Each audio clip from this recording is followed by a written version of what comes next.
所以 iPhone 17 Pro Max 是目前可以购买的最佳 iPhone。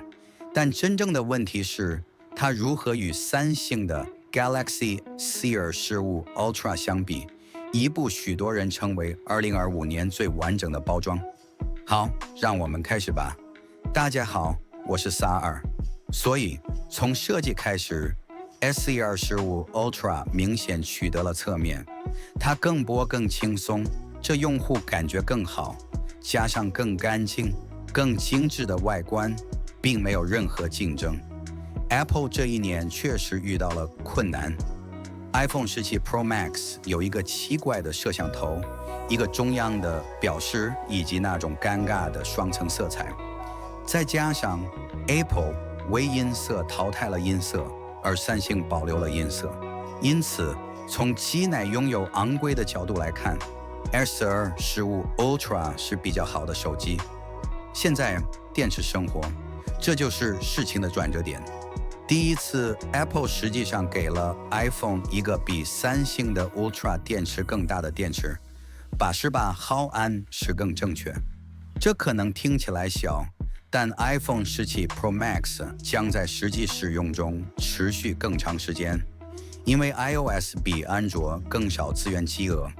我们上一年看到了 iPhone 16 Pro Max 有一个更小的电池，但它和 S12 15 Ultra 的耐用性相符，因此这一年 iPhone 应该会出现更大的销售。充电仍然比三星快，但 Apple 稍微改善了相比去年，并仍然提供更快的无线充电和 MagSafe， 因此总体来说 iPhone 赢得了这一轮。接下来是 AI， 老实说，三星在这里领先，感谢它与谷歌的接近伙伴。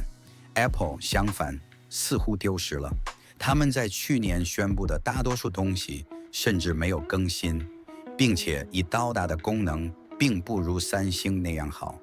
三星在 iPhone 17的开头中仅提到 AI 的事实现实，他们仍然在后面。三星在这里赢得了，毫无疑问。接下来是屏幕 ，Apple 推出了2度达到3000尼特。超越了 S2 15 Ultra 的2600尼特，他们也终于复制了三星在过去2年里所做的事情，那就是反光散热。但这不是三星所使用的相同的光散技术，而是三星所使用的光散技术。这些光散技术是比反光散热更厉害和更厉害。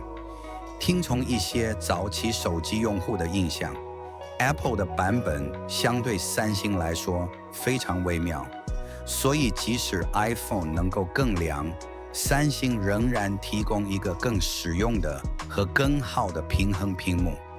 这个太靠近了，所以我会把它称为掉落。现在在性能方面 ，Apple 承认新的 A10 9 Pro 芯片是40%快速。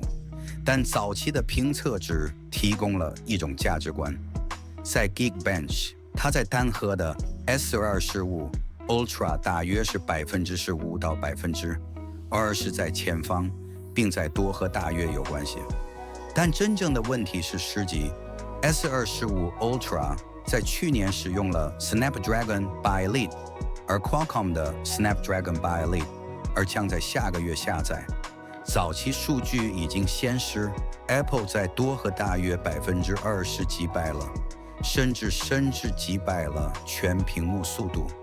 一旦击败了，估计会在多核大约有超过1摩尔千分，并在单核大约有超过4000分。即将来临的 Exynos 看起来相当强。